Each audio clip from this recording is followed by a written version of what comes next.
Hello and welcome. I'm Zach Martin for Westwood One Classic Rock with our very special guest giving us an exclusive, a Westwood One Classic Rock exclusive, that is, Jimmy Page. Now, Jimmy, these remasters must have been a big project for you. Did you start with the stereo masters of the album, or did you actually remix from the multi-track? Well, what I wanted to do with this was go through all of the original reference tapes that I had. So that went back to 1968 and all through the years of the studio material, so that the mixes that were done of the time. So rather than revisiting multi-tracks and it'd just be a can of worms, with this it was going to make a much truer picture. Like, for example, the material you heard on from Led Zeppelin 3, it was going to give a much a more intimate picture of what was going on with the studio recording at the time. So it becomes like a window into it where you hear all this extra stuff. And the music itself is on the studio albums is really expansive and quite variant. However, this gives extra sort of insights into the picture of what was going on. And that's what I intended to do across all of the catalogue. And that's now you've heard the first three on its way. Zach Martin with Jimmy Page. Now, Led Zeppelin 2 was recorded at various studios in the U.S. and the U.K. Was it harder this time to keep the album sounding consistent from song to song with today's higher-end remastering? Well, it's quite right that we recorded in different studios across all of the albums, and different engineers were also employed across the albums as well. And different locations, the idea of it was to give a different sonic picture to each of the tracks. Now, I don't know whether I pulled that off, but pretty much that was the idea. So you've got that's how it gets to the point where we're doing recordings with a truck at Headley Grange, this famous thing with the fourth album and all of that. The character of these alternate versions or alternate mixes or whatever is still there, and you can still, I can hear the rooms that they've been done in, and as far as the modern remastering and all of that, I think it probably accentuates what you have. Jimmy, you've said that there were some writing sessions with John and Jason after the reunion. Would you ever consider purposing some of that for your solo album? You could use a guest vocalist, like Robert Plant? Well, I've got certainly the music that I was presenting there. I know what it was and what it is, and I could do that at any point of time, because it's a bit like the Led Zeppelin, or what I wrote with the Led Zeppelin. You can present it in so many different ways. Do you know what I mean? I think if you've got like a song or whatever, or a riff or whatever you've got, it can always be presented in so many different ways to change the sort of. It's got a character, but the different clothing that it's wearing. Do you know what I mean? Yeah. So I would definitely, and intend to be sort of.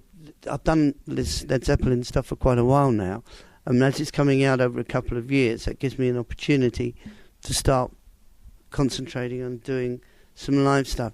The person you're mentioning about singing, I think I'd concentrate more on initially on doing the instrumental side of things, and then bring in singers once the whole bed of it is constructed. Zach Martin with Jimmy Page. Jimmy, you've worked with a number of vocalists over the years. Do you think you'd be more inclined to work with one singer on your next album, or do you think you'd want to work with a number of friends? Who might get that call? Paul Rodgers, Chris Robinson, David Coverdale, Lady Gaga? No, I don't want you to mention any names, because you might think that I'm directing my answer to any one of the ones you've mentioned, and I certainly am not. I've been so lucky to work with all of those wonderful singers, and the cream of the crop, isn't it? Right through the board of it. But I've got to say that when you start talking about singers, and if people think you're doing something, things a bit, singers are being thrown at you, and I just see that as a juggernaut. Do you know what a juggernaut is? Yeah, it's like a tractor-trailer. Tractor-trailer of politics. Have you started sourcing any of the unreleased material that you've been using for the next wave of remasters? Is there anything that you can tease us with? No. But the first answer is sort of yes. I've done all of the material, going through all of the studio albums that we know, like House of the Holy and Physical Graffiti Presence, Into the Outdoor, and Coda.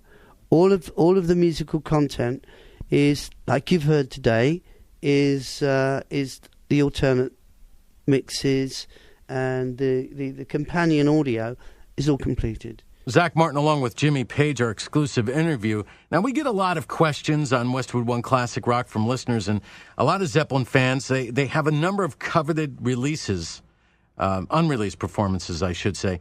Have you ever considered releasing more of the Earl Court 75 shows on video? Well, I tell you what I've been considering over the last... It does run into about 3 years with trying to get the O2 celebration day out, because that was imperative that came out, because it was only the one concert, and we did really, really well. So that was important that there was a visual and sonic document of that, and then there was this real. Well, it's quite a long haul to do this properly. This thing that we're now talking about, and at the moment that. A lot of the releases you're mentioning, Earl's Court, and there was a bit of that on the Led Zeppelin DVD, wasn't there? So you've got these sort of things, but they're all, what are they? They're all live. So this is why it was so important, I felt, to get like this whole sort of studio balance out there. By the balance, I mean the sort of, scales. Once again, some of the questions come from some of your biggest fans, and this might be a touchy subject for you, but I'm going to ask it anyway. Do you think we'll ever hear a solid recording of the 80 U.S. tour rehearsals with Carousel? No.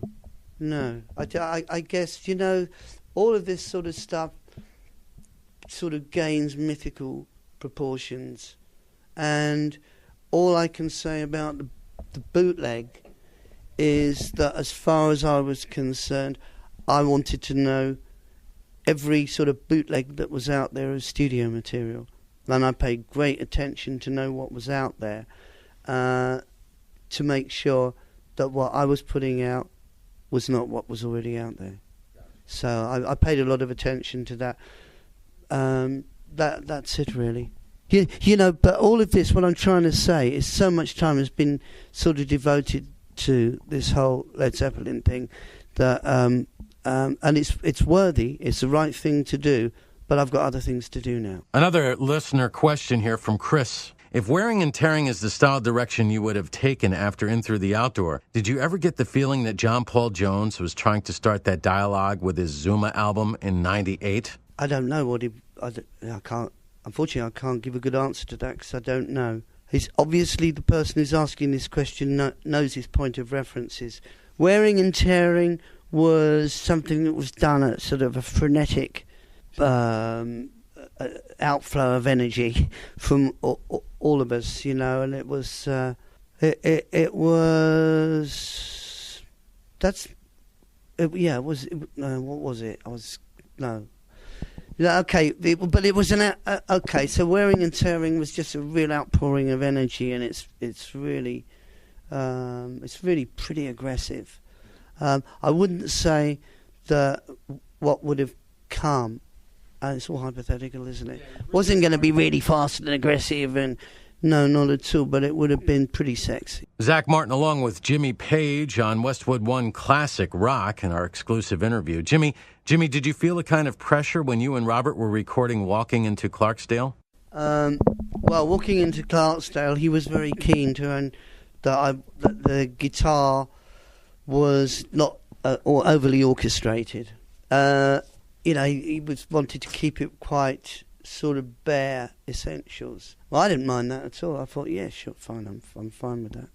So that's sort of how that was. It was pretty, almost minimalist. Jimmy, there are so many rumors, myths, and legends about Led Zeppelin. What is the one that you would most like to dispel? Do you have any crazy tale that really did happen but never made it to the press? Can I say that the way that I look at this and all of those sort of angles of like people's salacious sort of interests is that it doesn't really matter what